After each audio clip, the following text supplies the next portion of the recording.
Curse you, Betty! Oh, no, sorry. Curse you, everyone! Sorry, it's that. I'm not used to it still. Oh, man. The design of that thing was not thought through at all. It doesn't quite do what I was expecting. You know what? I've changed my mind. There's really just no challenge here, so I'm ready to go back to our own dimension whenever anybody wants to. Okay. First, you have to shut this place down, deactivate all the robots, and free the people. Sure, no problem. Sure, no problem. Let's see here. Oh, this must be the button to turn this stuff off. This is where I would put it, of course. I don't know about other dimension me. He's only got one backstory. You never know what he's gonna do. He's sort of a loose cannon. But I'm pretty sure. I'm relatively positive this should be it.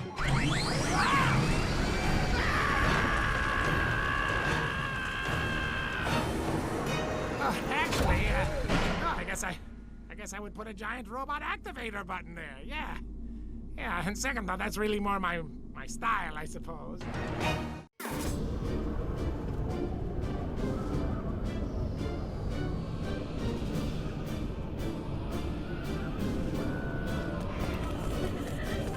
Hello and welcome to the final episode of Phineas and Ferb Crossing Dimension, the final battle against, well, not against Evil Dr. Doofenshmirtz because it's our own Doofenshmirtz that got accidentally stuck inside the robot, but either way, it is the final battle of the game, and we are playing as Phineas and Agent P, which makes sense because this is this isn't how the movie ended, but it is the stills, the Phineas and Agent P were the two that ultimately saved the day. I mean, it was a group effort from everybody because fun little fact is that the Phineas and Ferb movie did the whole Avengers Endgame thing 8 years? Yeah, I think 8 years before Endgame did it, so take that, Marvel fanboys. Anyway, that's tough for a different day.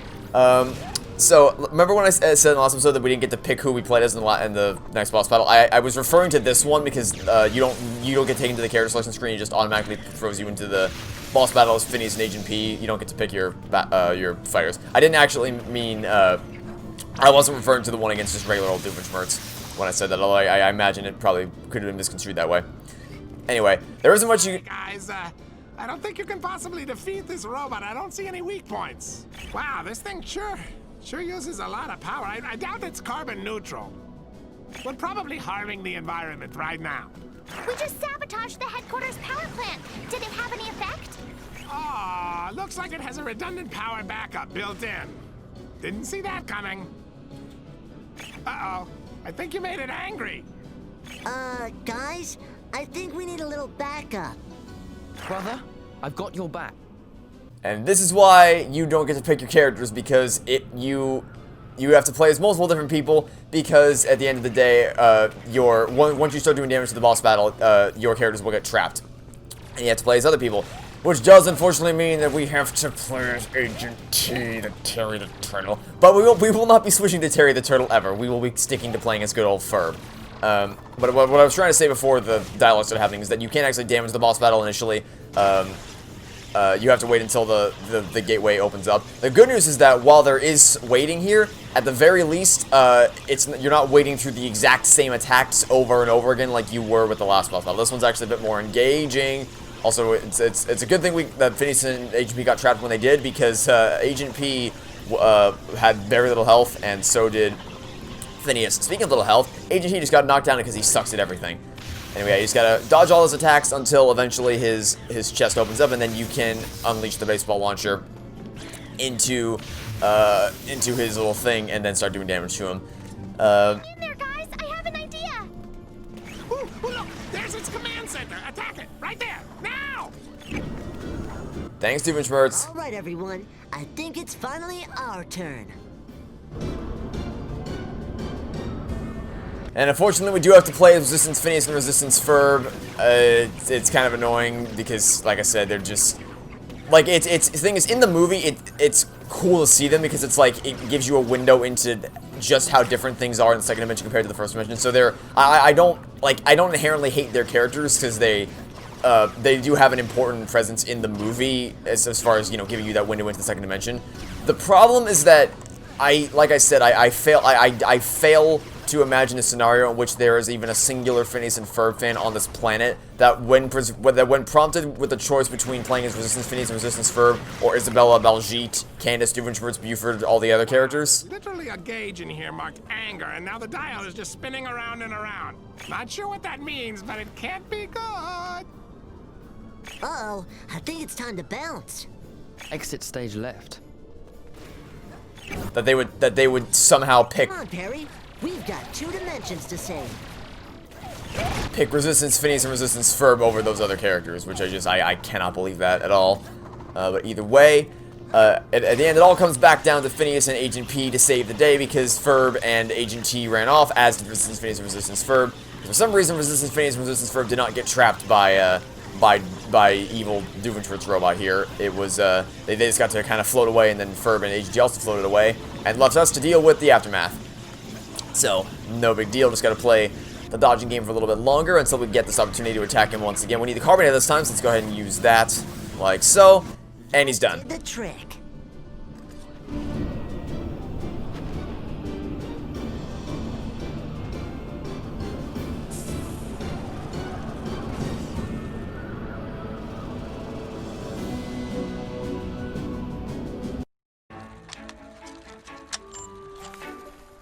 Video log 45.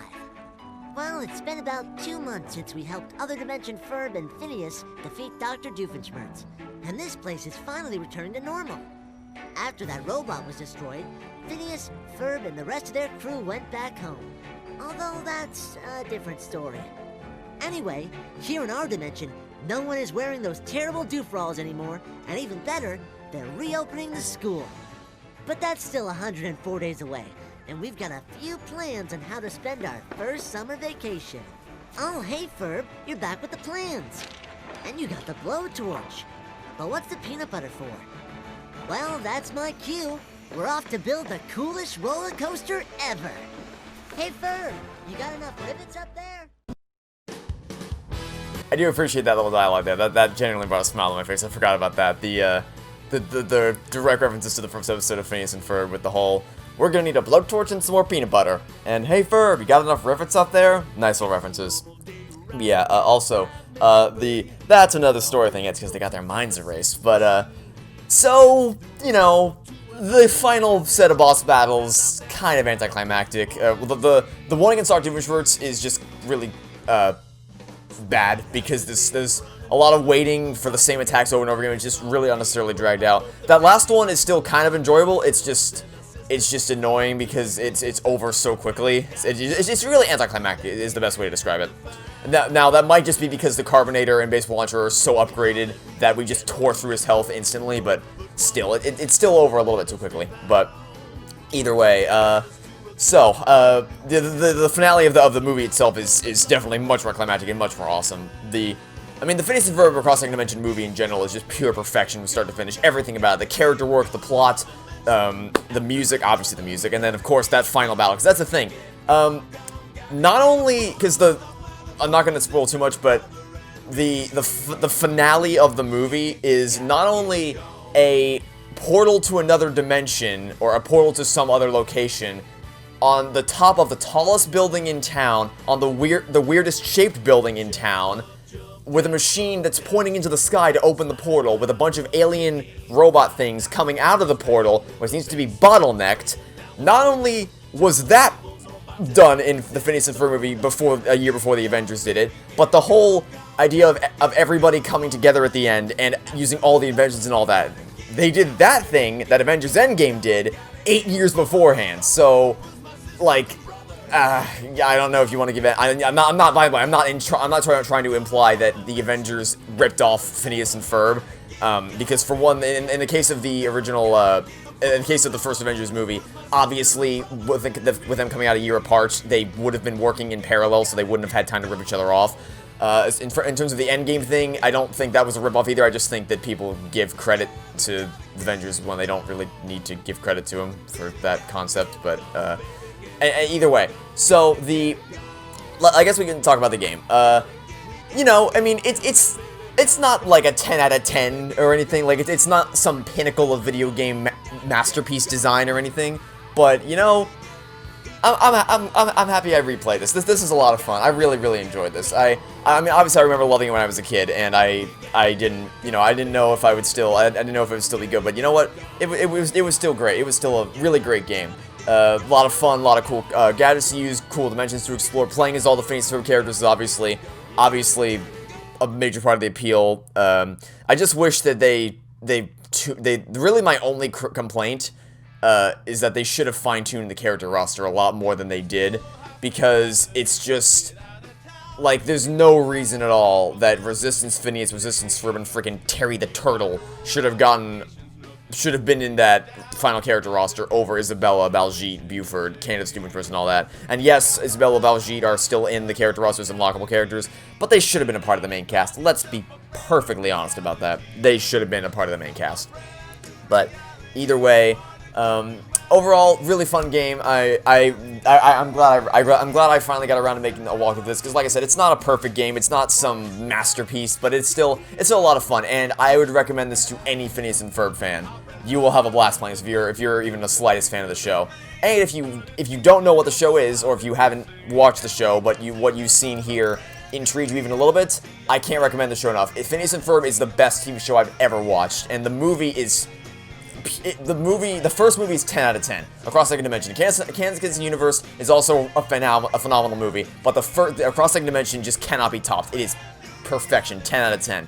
So if what you've seen here, because like the dialogue in this game is funny and all, but the show and the movie, the writing is so much smarter and so much funnier in both the movie and the show, which is saying a lot because this game is really funny as well. So if you haven't watched Phineas and Ferb yet, I can't recommend it enough. And if what you saw here intrigued you, then I can't recommend the game enough either. And that's all I have to say. That's the game completed 100%. So that'll be it for now. Thanks for watching. See you next time. We'll catch you all for whatever walkthrough is next. Goodbye.